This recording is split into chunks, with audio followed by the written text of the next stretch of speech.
Fala pessoal, seja muito bem-vindo, muito bem-vinda a mais uma aula desse nosso treinamento. Eu, Caio Bertola, que vou te acompanhar durante essa aula e todas as outras aulas aqui, onde a gente vai passar sobre padrões gráficos, um pouco de análise técnica e você vai, ainda no fim, ter dois operacionais que de fato funcionam no mercado para você encontrar a tão sonhada consistência no day trade. Vamos lá?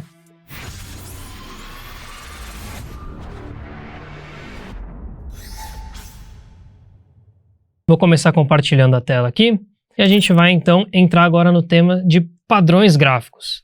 Mas antes de entrar nos padrões propriamente ditos, como você já deve ter visto por aí às vezes em algum livro ou algum outro treinamento que você fez, eu quero trazer a essência de alguns padrões, né? Para justamente você não ficar decorando nomes, eu preciso lembrar do nome desse padrão ou do nome daquele padrão, e sim entender o que há por trás da formação daquele candle, né? O que ele quer mostrar trazer de informação para a gente. E vamos lá começar então com os candles de rejeição. Aqui a gente tem alguns exemplos, como esse aqui, ó. Esse candle aqui, né, é um candle de venda, como a gente já viu, né, porque ele tem a abertura acima do fechamento, certo? E ele tem uma sombra superior, uma sombra inferior.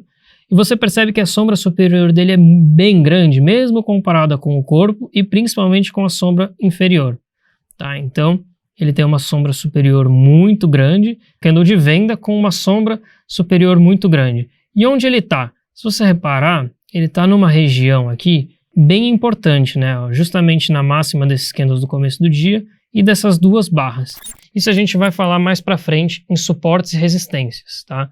Mas aqui é um ponto bem importante onde justamente o candle aqui veio, abriu, veio para cima, chegou nesse ponto. E aí os vendedores começaram a atuar, entraram com bastante força, venderam, até que o candle chegou na mínima, voltou um pouquinho e fechou. Então esse candle aqui é um candle vendedor, com uma sombra superior muito grande, numa região importante, então corpo vendedor, sombra superior, ou seja, mostrando força dos vendedores, numa região importante. Isso é um candle de rejeição. Ou seja, quando ele chegou nesse ponto que era um ponto considerado importante para o mercado, alguém, né, nesse caso os vendedores, entraram atuando, rejeitando esse ponto. Aqui a gente tem um outro exemplo. Esse também é um candle de rejeição. Dá para ver que ele tem uma sombra superior muito grande, apesar do corpo dele ter sido um corpo comprador, ou seja, o fechamento acima da abertura. Mas ele também deixou uma rejeição numa região importante, na região que era a máxima do dia até então. A gente tinha essa máxima, o mercado testou novamente essa máxima e voltou deixando uma rejeição bem forte. Não é tão interessante quanto esse primeiro que a gente viu, justamente porque o corpo dele não é um corpo vendedor. Então, o movimento de venda aqui, né, de rejeição de fato, é só a parte da sombra superior. O corpo dele acaba sendo um corpo comprador. Se a gente olha esse outro cara aqui, ó, a gente tem um outro candle aqui. Se você olhar, ele praticamente não tem corpo, né? É um corpo bem pequeno e ele tem praticamente só sombra superior, né? Ele chegou justamente na região aqui também dessa máxima do dia e deixou uma rejeição muito grande de venda. Tá? O que isso mostra pra gente? Muita força, né? Quando o preço chegou em determinado ponto, houve muita força nesse caso dos vendedores, para fazer com que o preço não ultrapassasse esse ponto. Então, esse candle, em um dado momento, ele era um candle totalmente comprador. Se você olhar aqui, né, ele abriu nessa região, veio para cima, e quando ele chegou aqui, se você estivesse olhando a formação dele, você ia ver um candle totalmente branco, um candle grande de compra. Só que, em um dado momento, durante a formação desse candle, os vendedores começaram a atuar e deixaram toda essa rejeição, toda essa sombra superior, fazendo com que o mercado voltasse aqui para a região até da mínima do dia, né? Acabou indo até um pouco além disso. Isso é um candle de rejeição. O candle de rejeição ele parte de uma premissa que ele tem uma sombra ou superior ou inferior muito grande e um corpo, idealmente, a favor do movimento da sombra. Então, se é um candle de venda, ele deveria ter uma sombra superior bastante grande. Se é um candle de compra, ele deveria ter uma sombra inferior muito grande. Então, se a gente olha, por exemplo, esse candle aqui, ele é um candle de rejeição também, né? Ele tem uma sombra inferior consideravelmente grande e um corpo comprador bastante grande e uma sombra superior bem pequena. Então, ele é um candle também de rejeição. E onde ele está? Justamente aqui na região desse último candle, que era a mínima do dia até então. Esse candle renovou a mínima e deixou uma super rejeição aqui, né? Ou seja, uma sombra inferior muito grande, tá? E um corpo totalmente comprador. Esse candle também, durante a formação, se você parar para pensar, ele era um candle totalmente vendedor aqui, né? Ele abriu, veio para baixo, então ele era um candle extremamente vendedor. Até que os compradores atuaram, né? Deixando essa sombra e o corpo aqui também cheio, né? Então a gente tem uma sombra inferior grande e um corpo comprador bastante relevante também.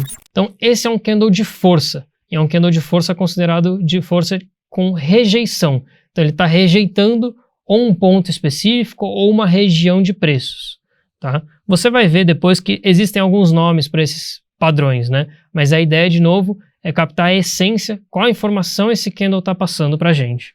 E aí a gente tem um outro padrão que também é um candle de força, que são os candles de força de continuidade. O que eles nos trazem? Eles nos trazem uma informação de que é um candle muito grande, com um tamanho bem diferente dos candles anteriores, né? Então ele é maior do que os candles anteriores, e a partir desse candle o mercado tende a andar, né? No sentido da formação desse candle. Então se é um candle de compra maior do que os candles anteriores, o mercado tende a continuar subindo. Se é um candle de venda maior do que os candles anteriores, o mercado tende a cair após a formação desse candle. Então ele é um candle que começa um movimento, né? É um candle que a gente chama de start. É um candle que starta o movimento. Então a partir desse candle, o mercado tende a subir ou tende a cair. Vamos ver um exemplo prático aqui na tela. Esse candle aqui, de compra, você percebe que ele é bem maior que todos os outros candles, né? Então ele tem uma sombra inferior, né? Um corpo bastante grande, bem maior que os demais, tanto em corpo quanto o candle de uma forma geral, e uma sombra superior bem pequena, quase irrelevante, tá? E o que aconteceu após esse movimento, né? Após a formação desse candle, o mercado deu uma corrigida, mas subiu, e subiu consideravelmente, né? Mesmo se você olhar perante ao que o dia tinha movimentado, é um movimento bastante grande, né? Um movimento bem forte. Tá? Aqui a gente tem uma outra barra, né, de força de continuidade. Ela praticamente não tem sombra inferior e nem superior. Ela é só corpo e um corpo praticamente todo comprador. E aí, após essa formação dessa barra, o mercado também subiu. São barras como essa que a gente considera como barras de start, né? Barras que startam o movimento, começam o movimento, nesse caso aqui que a gente olhou, um movimento comprador. E aí, se você olhar aqui do outro lado, a gente tem aqui, ó, uma barra de venda, mas ela não é tão grande quanto essa barra de compra. Então ela não é tão relevante assim. Mas ainda assim, depois dela, o mercado caiu. Então ela também é uma barra de força de continuidade, né? Uma barra de start desse movimento de queda. Só que quando a gente compara essa barra, você percebe a relevância dela no mercado é muito maior do que essa barra de venda. E aí agora a gente vai passar sobre um outro tema que vai muito em linha com as barras de força, que é o volume. Você tem duas formas de analisar ele.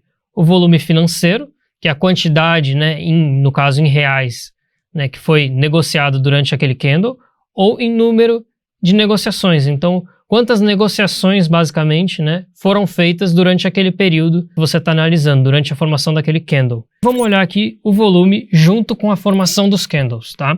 Olha só, esse candle que a gente olhou, que era um candle de força de continuidade, ele tem o maior volume do dia. A grande maioria dos traders olha o volume financeiro, tá? Então, recomendo que você coloque o volume financeiro no seu gráfico para você acompanhar junto com a formação dos candles, tá? Vai ser uma análise complementar aos candles. Então, aqui a gente tem, ó, esse candle que foi aquele candle de força de continuidade, o maior candle do dia, e olha só, até aquele momento foi o maior volume do dia.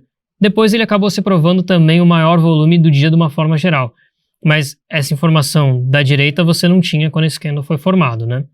Então a gente tem aqui um candle muito forte, com um corpo muito relevante, um tamanho muito relevante, um candle comprador, praticamente sem sombra superior e com um volume muito grande. Então esse é um movimento que, né, é interessante de você analisar. É um movimento que pode fazer parte aí de algum operacional seu. Então, a partir do momento que surge uma barra dessa, você gostaria de estar nesse movimento. Então, esse é a essência do candle de força. Tá? E aí, olhando aquele candle de venda que a gente comentou, né, ele também teve um volume ok. E o mercado, depois disso, como a gente falou, caiu. Só que, olha a diferença, né? Aqui fez esse candle de venda. Na sequência, tivemos 3 barras, né, pequenas, barras de compra, mostrando que os compradores não tinham tanta força.